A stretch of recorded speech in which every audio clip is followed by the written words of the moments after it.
that says something along the lines of the moment that this country decided that it was acceptable for 20 first and second graders to be massacred at Sandy Hook was the moment this country decided that it was not going to do gun control no matter what. Look, at the beginning of this decade, it was considered preposterous that somebody like me could be married by the end of this decade, at least in my state of Indiana. We have to believe in the possibility of political change, but we also have to hold our leaders accountable when they fail to deliver it. And this isn't just a policy issue. This is a cultural issue. This is a question of how we handle responsible gun ownership. You know, here's something to think about this Sunday morning. Is a gun a tool or is it an idol?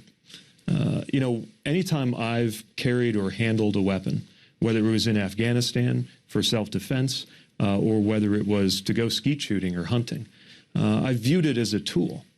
But if the gun corporation lobby, which is what the NRA is, now has people viewing guns as a thing to be loved, a thing to be protected, a thing that is a source of our freedom and power, and a thing to which we are willing to sacrifice human life.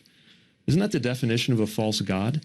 We've got to change our thinking. We can absolutely honor Second Amendment rights for responsible gun owners without shooting down even the most basic common sense measures to save American lives, including our children.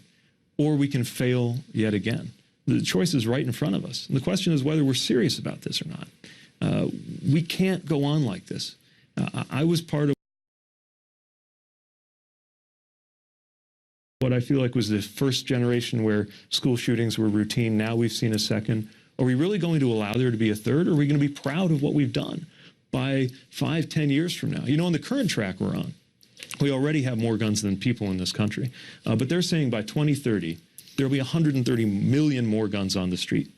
We could tell our kids by 2030 that we finally changed, or we could let it be one of those issues that we just accept the unacceptable for as long as we live. At the beginning of this. Well, every time this happens, we say never again. We say we're going to do something. We say it's going to change, and it hasn't.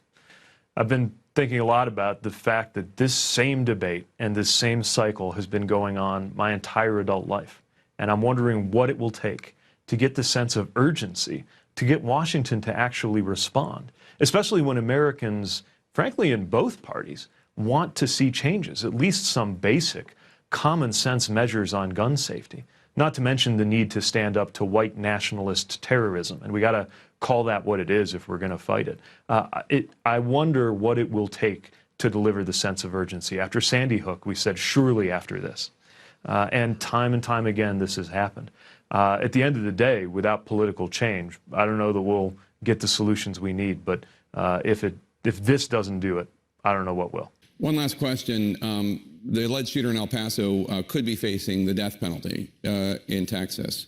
And this seems like the kind of example of a case where, you know, you probably could get very strong support for somebody like this, a white nationalist, assuming he's found guilty in a court of law, a white nationalist, white supremacist, murdering innocent people because of their race or the color of their skin.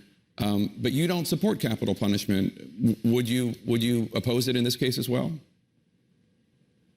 If you're against it, then you're against it. And of course, we can find cases of heinous situations, people perhaps who deserve to die. I've just never met anybody who deserves to kill.